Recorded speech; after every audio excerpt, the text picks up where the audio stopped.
Hi friends, in this video I'm going to show you how you can recover your planner.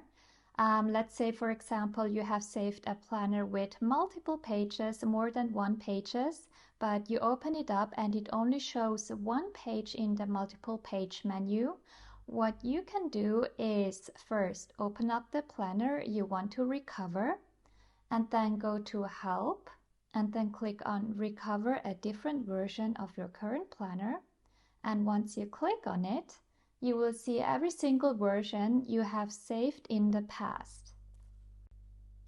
So if I now click on the last version, if I click here on Apply, it will take a few seconds and it will load the latest version I have saved the last time.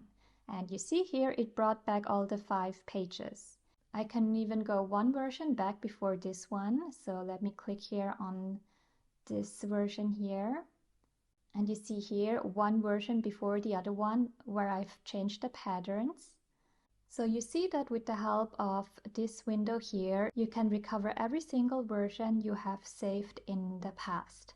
I hope this menu here is helpful. If it still doesn't work, just message me on Instagram or Facebook and I will try to respond to your questions as quickly as I can. Bye!